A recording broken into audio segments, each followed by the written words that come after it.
So hello everyone, welcome back in Hardoi वाला aspirant channel. आशा करता हूँ आप सभी लोग अच्छे होंगे और अपनी प्रिपरेशन यूपी एसआई और यूपी पुलिस कांस्टेबल और जो फर्दर आपके एग्ज़ाम्स आने वाले हैं उनके लिए अच्छे से कर रहे होंगे। तो जैसा कि आपको पता है, मैंने हिंदी शुरू की थी, पार्ट फर्स्ट अपलोड कर दिया था। जिन बच्चों ने अभी तक पार्ट फर्स्ट नहीं देखा है, बहुत ही कम टाइम का है, ज़रूर देख लेना, क्योंकि वहाँ से आपके डाउट्स क्लियर हो जाएंगे। और अगर आप पार्ट 2 देख रहे हो अच्छे से तो पार्ट 1 ज़रूर देख के आना। पार्ट 2 में आज हम लोग कवर करने वाले हैं व्यंजन। व्यंजन से रिलेटेड सारे पॉइंट मैं कवर करने वाला हूं और पार्ट 1 में हमने कवर किया था स्वर। इसी के साथ आपकी वर्णमाला आज समाप्त हो जाएगी और लास्ट में मैं कुछ क्वेश्चंस भी आपको करा दूंगा। तो चलिए बिना किसी टाइम वेस्ट के शुरू करते हैं अपना आज का टॉपिक। और जिन बच्चों के अंदर डाउट है कि हमें कहीं और से पढ़ना चाहिए, तो मैं आपको इतना भरोसा दिलाना चाहता हूँ कि आपको ये वीडियो देखने के बाद किसी भी टीचर का पेड वीडियो नहीं देखना पड़ेगा, जो कि बहुत ज़्यादा लंबी होते हैं। तो चलिए शुरू करते हैं। सबसे पहले आपको पता होना चाहिए कि व्यंजन कहते किसे हैं। जिन वर्णों का उच्चारण स्वरों की सहायता से होता है उन्हें व्यंजन कहते हैं। सबसे पहला पॉइंट है। अब दूसरा पॉइंट आता है कि कुल व्यंजन कितने होते हैं। बच्चों में बहुत सारा कन्फ्यूज़न रहता है, तो सारे कन्फ्यूज़न आज आपके पॉइंट वाइज पॉइंट दूर होने वाले हैं। कुल व्यंजन होते हैं 33। यहाँ पे मैंने शॉर्ट में लिख रखा है, स्वरों की सहायता से इनका उच्चारण होता है। फॉर एग्जाम्पल हम एक व्यंजन उठाते हैं का, और इसका शुद्ध रूप क्या होता है। अगर व्यंजन का शुद्ध रूप हो जाता है, उसके नीचे हलंत जब लग जाता है और इसी के साथ आ निकल के आता है बाहर, तो यहाँ पे आपको एक क्लियरिटी हो जाएगी कि जो व्यंजन है वो हमेशा स्वर की सहायता से ही बोला जाता है। हर व्यंजन के साथ में ये स्वर मौजूद रहता है। तो का जब हम विच्छेद करते हैं तो का के नीचे हलंत लग जाता है, तो ये इस टाइम जो है शुद्ध व्यंजन है। और जैसे इसके साथ आ ऐड हो जाता है, ये पूर्ण व्यंजन बन जाता है। तो कहने का तात्पर्य ये है कि जो व्यंजन है वो स्वर की सहायता से ही बोले जाते हैं। अब हम बात करते हैं व्यंजनों के वर्गीकरण पे।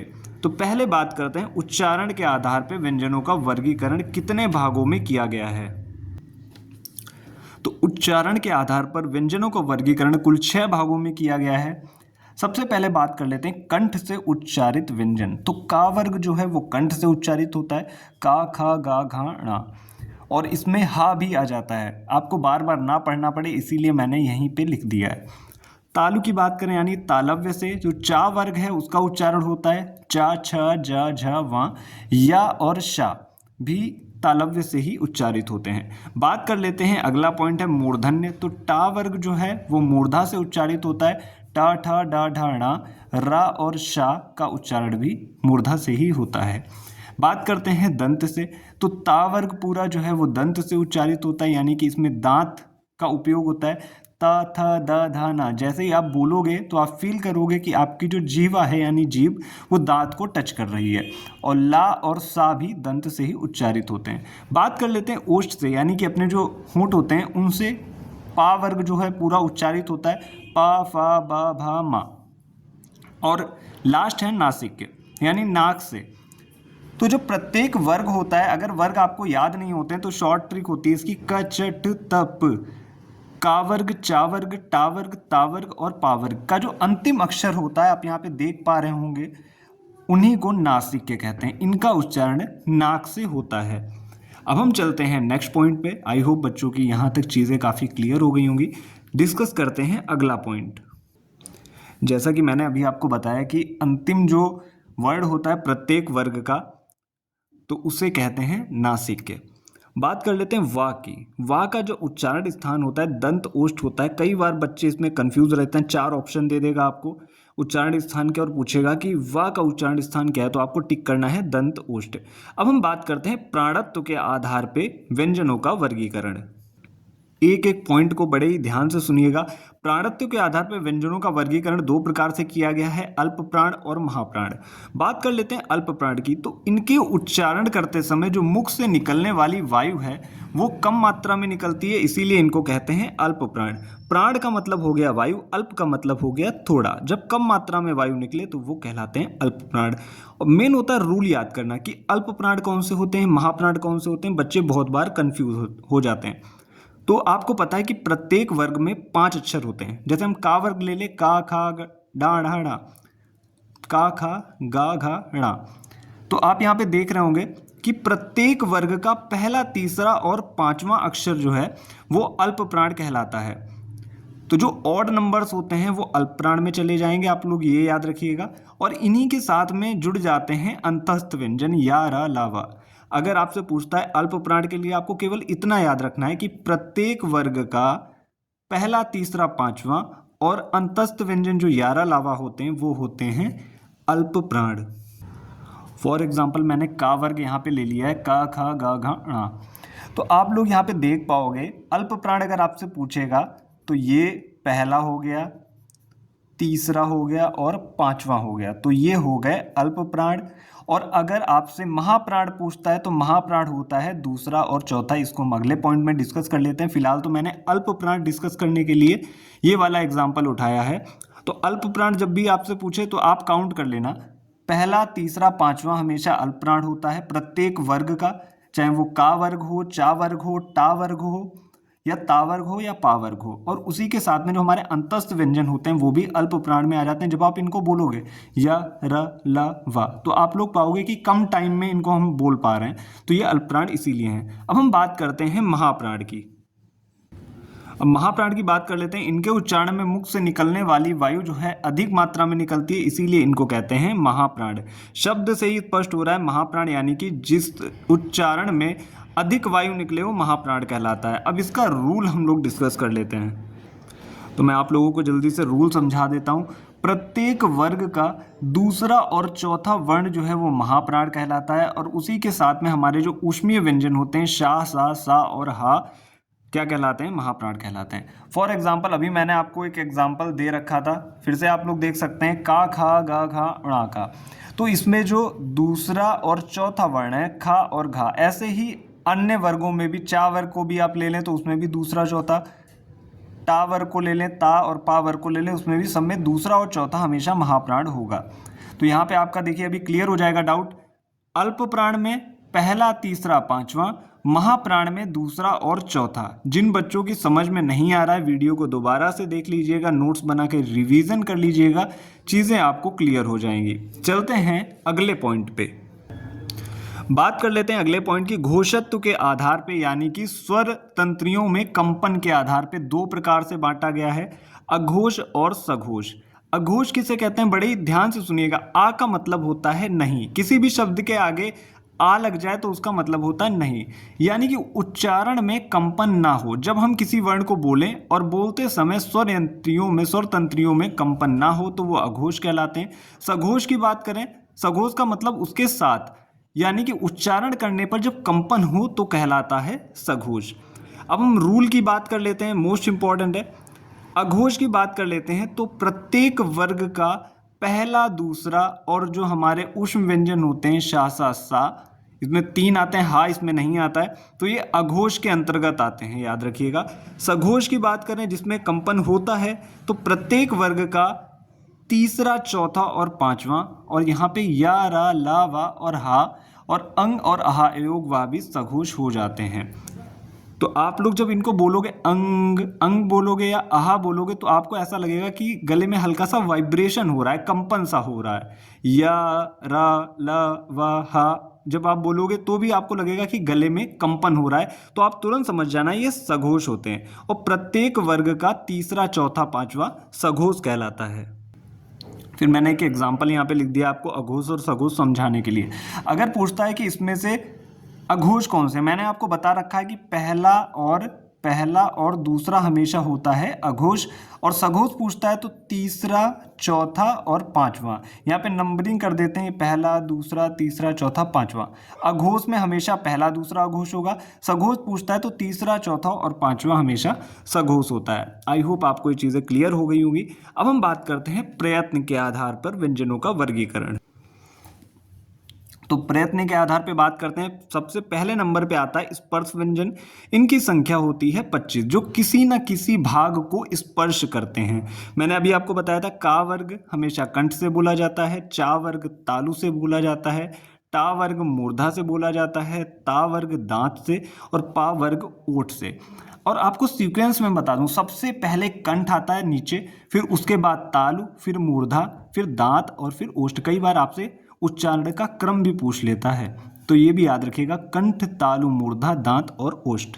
तो आप लोगों को ये चीज़ें क्लियर हो गई हैं। का कंठ से, चा तालु से, टा मूर्धा से और ता वर्ग दंत से, पा वर्ग ओष्ठ से। अब बात करते हैं स्पर्श संघर्षी, जो थोड़े संघर्ष के साथ बोले जाते हैं। जब हम इनका उच्चारण करते हैं तो हल्का सा इसमें संघर्ष फेस करना पड़ता है। च, छ, जा, झा। तो ये चार जो होते हैं वो स्पर्श संघर्षी होते हैं, याद रखिएगा, कई बार एग्जाम में पूछे जा चुके हैं। अगला है अंतस्थ व्यंजन। तो अंतस्थ व्यंजन इनकी संख्या 4 होती है, या, रा, ला, वा। अब बात करते हैं अर्ध स्वर अर्ध व्यंजन की। तो ये देखिए, इनकी संख्या 2 होती है, या और वा, ये अर्ध स्वर कहलाते हैं। और बात करते हैं लुंठित व्यंजन, मोस्ट इंपॉर्टेंट है। लुंठित व्यंजन एक होता है, रा, और इसे प्रकंपित भी कहते हैं। पार्श्विक की बात करें तो वो होता है ला। जो बच्चे पहले तैयारी कर चुके हैं प्रीवियस, उन्हें ये चीज़ें अच्छे से समझ में आ जाएंगी, बस आपको रिवाइज करने का टाइम नहीं शायद मिला होगा, तो आपका यहाँ से रिवीजन भी अच्छा हो जाएगा, क्योंकि कई टीचर बहुत ज़्यादा टाइम लगा देते हैं इन वीडियोज़ में। तो डायरेक्ट क्वेश्चन आएगा, निम्न में से पार्श्विक व्यंजन कौन सा है, ला लगाना है। निम्न में से लुंठित व्यंजन कौन सा है, तो रा को टिक करना है। अर्ध स्वर किसे कहते हैं, या और वा को कहते हैं, ज़रूर आप लोग याद रखिएगा। चलते हैं नेक्स्ट पेज की ओर। अगले पेज पे आ चुके हैं। ऊष्मीय व्यंजन की बात कर लेते हैं। इनके उच्चारण में हवा मुख से घर्षण के साथ निकलती है, ऊष्मीय व्यंजन कहलाते हैं। 4 होते हैं, शा, सा, सा, हा। ताड़न जात, विकसित या द्विगुण। ये देखिए, जो डा और ढा होते हैं जिनके नीचे बिंदी लगती है, इनको ताड़न जात कहते हैं। संयुक्त व्यंजन की बात कर लेते हैं। इनकी संख्या 4 होती है, छ, त्र, ज्ञा, श्रा। कई बार क्वेश्चन आ चुका है, छा जो है वो किन से मिलके बनता है, का और शा से, त्रा, ता और रा से, ज्ञा, जा और वा से, श्रा, शा और रा से। अब बात करते हैं द्वित्व व्यंजन। इससे भी 1-2 बार क्वेश्चन आ चुका है एग्जाम पे। जब 2 समान व्यंजन लगातार आते हैं तो उसे द्वित्व व्यंजन कहते हैं, उनके बीच में कोई तीसरा वर्ण ना आए। जैसे कि पक्का यहाँ पे लिखा हुआ है, आधा का फिर तुरंत का है, बच्चा, चा और चा, 90, बा और बा, लगातार आए तो उसे द्वित्व व्यंजन कहते हैं।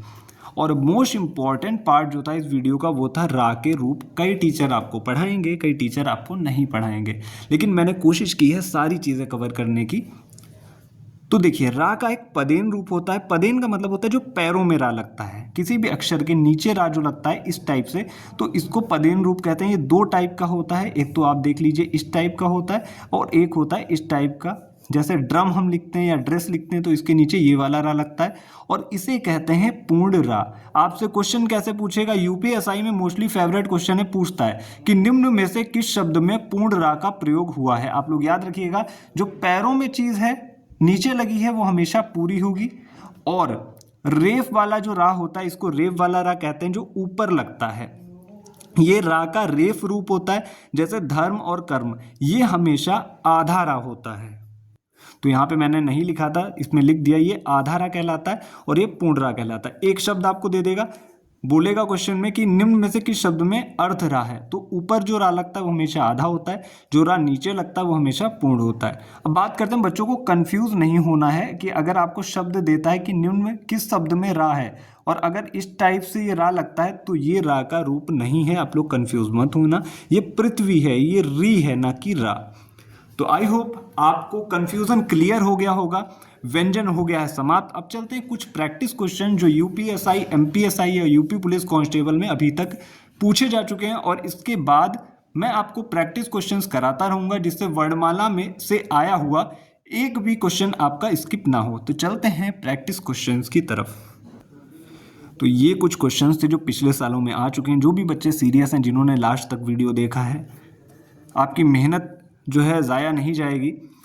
भाषा की सबसे छोटी इकाई वर्ण कहलाती है, मैं आपको बता चुका हूँ। यूपी पुलिस कांस्टेबल के 2017 के सेट में आ चुका है। वर्णों का समुदाय सभी को पता है, वर्णमाला कहलाता है। हिंदी भाषा में कुल व्यंजन कितने हैं, 33 है, मैं आपको बता चुका हूँ। यार अलावा किस प्रकार के वर्ण हैं, अंतस्थ हैं। और ये जो है ता वर्ग का उच्चारण स्थान क्या है, ता, था, दा, धा, ना, दंत से है, सीधी सी बात है। त्रा किन वर्णों के योग से बना है। ता और रा मैं अभी आपको बता चुका हूँ, और ये एक संयुक्त व्यंजन है। वा का उच्चारण स्थान भी बता चुका हूँ, जिन बच्चों ने ध्यान से देखा होगा, दंत उष्ठ है। चा छा जा झा वा का उच्चारण स्थान क्या है? स्पर्श संघर्षी है, मैं आपको बता चुका हूँ ये भी। और ओ का उच्चारण स्थान क्या होता है? कंठ उष्ठ, मोस्ट इंपॉर्टेंट है, कई बार एग्जाम में आ चुका है। हिंदी वर्णमाला में स्वरों की कुल संख्या कितनी है? अब आपको टिक करनी है 13। और हिंदी वर्णमाला में कुल वर्ण कितने हैं? 53 हैं। ये भी मैं आपको पार्ट फर्स्ट में बता चुका हूँ कैसे हैं 53, क्योंकि एक विशिष्ट व्यंजन ऐड कर दिया गया है। जिन वर्णों के उच्चारण में श्वास का अधिक प्रयोग होता है महाप्राण कहलाते हैं। और महाप्राण कौन सा होता है? हर वर्ग का दूसरा और चौथा लेटर होता है महाप्राण। छा का क्रम किस वर्ण के बाद आता है? आप लोग कंफ्यूज मत होना, जब हम लोग छतरी वाले छा को तोड़ते हैं तो ये का और शा में टूट जाता है। तो आप लोग जब इसको उच्चारण करोगे क्षा क्षा, सबसे पहले का आता है तब छा आता है, तो यही पूछा गया है छा का क्रम किस वर्ण के बाद आता है, तो आपको लगाना है का। डा और ढा को क्या कहते हैं? देखिए, इनको विकसित वर्ण भी कहते हैं, उनको ताड़न जात भी कहते हैं। बात कर रहे हैं वर्णों के भेद कितने होते हैं, तो वर्णों के भेद होते हैं 2, स्वर और व्यंजन। तो ये आपके रिवीजन क्वेश्चंस भी होंगे जो यूपीएसआई एग्जाम के प्रीवियस पेपर में आए हुए थे। आई होप चीज़ें समझ में आई होंगी। ज़्यादा से ज़्यादा वीडियो को शेयर कर दीजिएगा, मोस्टली उन बच्चों को जो कि पेड क्लास नहीं ले पा रहे हैं, तो यहाँ से चीज़ें उनकी कवर हो जाएंगी और कम टाइम में कवर हो जाएंगी। अगर कुछ ऐड ऑन करना हो, क्वेश्चंस ऐड ऑन करने हो, तो कमेंट सेक्शन में मुझे बता दीजिएगा। काफ़ी बच्चों के कमेंट अच्छे अच्छे आ रहे हैं, तो मुझे मोटिवेशन मिलता रहेगा, मैं आपका ऐसे ही तैयार करवाता रहूँगा। आज के लिए इतना ही, मिलते हैं नेक्स्ट टॉपिक के साथ, विराम चिन्ह के साथ। Thank you.